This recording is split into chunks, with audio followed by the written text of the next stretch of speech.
Hello everyone, welcome back. In this video I'm going to show you how to model beams in Etabs. Now after modeling the columns, we can draw the beams whether in the 3-dimension, elevation or the plan. So let's say we go to the plan, so I'm on top of the first floor. This is what we have here. In order to draw beams, in a draw list, we have draw beam column list. Now you can see draw beam and quick beam. The same way that we explained for column, the same way for beams. So you can use draw beam that you have more control over the location of the beam. However, quick draw beam here only follows the grid line. So let's start with the first one, draw beam. We have already defined the sections, so you can click on draw beam. We have these properties here. The type of line is frame, since we drawing a beam, and the property here will select the sections that you have it. Let's say I have 25 by 60. This is the beam that I know B stands for beam. It does not mean that B stands for beam, but when we define them, we use a letter in order to recognize them later. Remember, if I would just write 2560 here, I don't know which one was it. That's why we said in the define, when we did section, here we add a letter to them, so B stands for beam and C stands for column. Or you can write column, you can write beam in order to remember them. Why? Because here when you select from the list, you should know which one stands for beam. So this is 25 by 60 beam, I have it here. Now, moment release here, we have pinned and continuous. Now, why we have pinned here? In some conditions, when we're drawing beam, we would like the joints to be pinned, not continuous moment. Now, it may happen in the case when we have a joist, when we will come back to the secondary beams, when we'll draw secondary beams, which we call them joist and girder system. In that case, the secondary beams moments are pinned. So that way we'll change it there. But for the normal beams, when we have it here, we'll leave it to be continuous. So the main beams, we'll say continuous. Now the offset, basically with the place that you're drawing it, you will give offset to it. We'll leave this offset later. The drawing type, again, we said that we have different way to draw. So here, let's say straight line I'm going, or different other lines that you can use to draw beams. If you have curved beam or something else, be able to use those options here. The control, I will leave it to be none, as we said that there are some options here that it will fix the way that you're drawing. Let's say you have a length of the beam, you know it, or with angles. We explained this one for column similar. Parallel to X, parallel to Y. Let's say I want to start somewhere, I want to go parallel to X. I can click on this one. So whenever I'm, for example, if I say I'm clicking at this point here, like whatever I do, it will be parallel to X. Why? Because the drawing control, it says parallel to X. I cannot draw vertical. Why? Because I forced that one to be parallel to X. So this, I will keep it to none. In none, basically, I have control over the things. I can simply change the way of the beam will be drawn. Now this is draw toolbar, which I have full control over the location of starting the beam. Now the starting location that we have it, that this is the joint, like this is the column center line. This is the grid intersection. Now there is two ways to manage this one. I can start with the grid intersections. I can start from the grid intersection, but later we have to connect the center of the beam to the center of the column, to the joint of the column, in order for them to connect. The moments from the joint to be transferred from the beam to the column, I have to use link. Now I already defined link there. I already defined link in the previous videos. So let's say that In here, since I have control over it, I can start here, or let's say starting with the joint here. Let's say this is the grid intersection.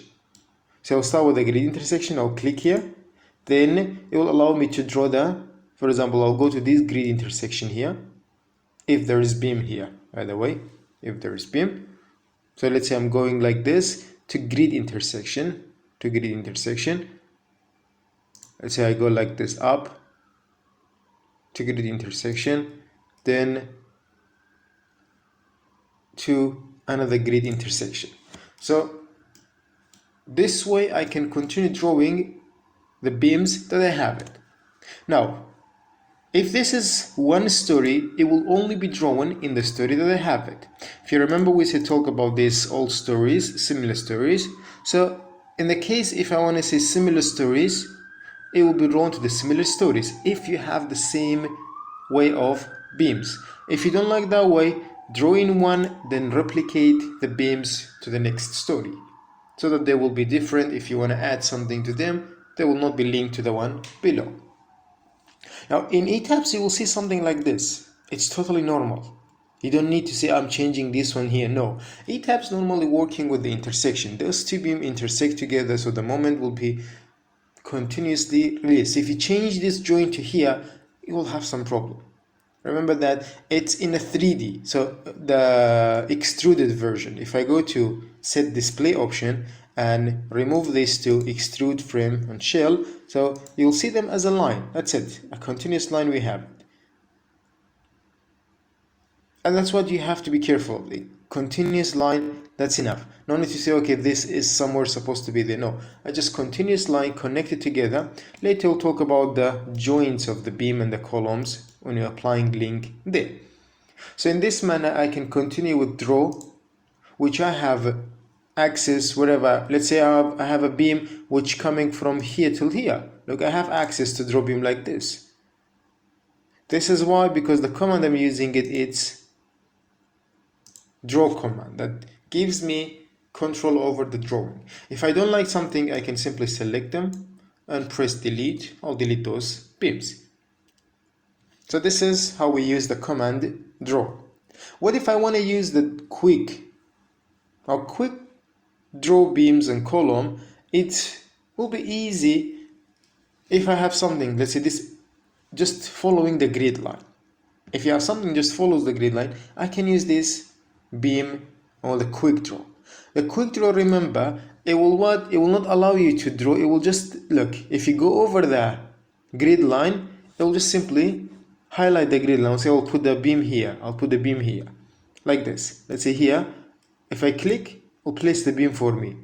But in case if I have those three grid lines, if I click here, if I click here, if I click here, what happens here? If I press escape, there is one beam here, another beam here, another beam here. Yes, they're continuous here, but you have applied two joint here. I don't recommend this way to do it. This will be three beams joined together. I prefer to go with the line, which one beam starting from here. There is a way that we can combine and let me edit frame. You can join frames together here. It basically will be one frame. I recommend to be one frame rather than to be three frames like this. So if you use quick draw, you just simply click on the, so what is the quick? It's similar, have the same thing. So property, continuous, angle things, you have it here. So it's basically, you can just simply, the quick beam here. And this simply, you use the grade in order to do it. We'll just simply draw over the grid. But remember, if you do this way, they can later use edit, frame, and join frame. Select them and join them together to be as one beam. Why? Because if I want to draw a beam, let's say starting from here and here, it will be shown as two beam. And in a design analysis, will be shown as two beam. Well, let me show it to you. Let's say I'm placing those beams here. Let's say place a lot of beams here. There's another beam here. If I use quick toolbar, this is quick, which will allow me to just simply click on the grid lines and draw the beam for me. Now if I use labeling, if I use some labeling, Remember, this is an option, set display option, that you can specify a lot of things for the display. Now if I go to here, other assignment, we have joined assignment. If I label them, let's say for frames I will label them. Let's say I use this apply. Now look at here, if I just zoom in, you will see here it says that this is B14, this is B16, and you'll see that this is a joint here. It gives them different name. So this is a name for it, a beam, a beam. When we do analysis and design, those beam will be separately shown in the tables, which we don't want this one. And this joint here for us is, we have to later assign this joint to be what? To be fixed. Well, because if it's continuous beam, this is a fixed joint. So in order not to have this mistake, remember when you're using quick draw beam, if you follow with this one, what will you do? You'll select them, look, those are together. You're just going to edit and then edit frame, you'll join frame together. It will be one beam at the end. So remember this one, please. When you have a case like this, be careful and make sure you join those together to make them as one. This is the way that you can simply draw beams. And if you have selected this extrude frame, for example, here, you might see some corners like this. It's totally fine. We'll come back to them. The only thing is what? The joint that we have it here, for example, the joint of those two with the center, with the joint of the beam will be important for us. Whereas this column, for example, we'll be having two joints here. The joint for the column and for those beams together. We will link them in the following videos.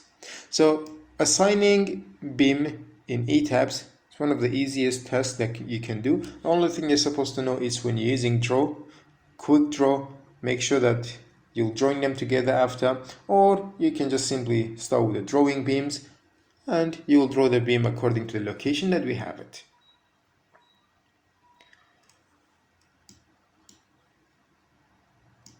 I believe this is enough. If I have something else we see that is important, we'll explain later. Thanks for watching.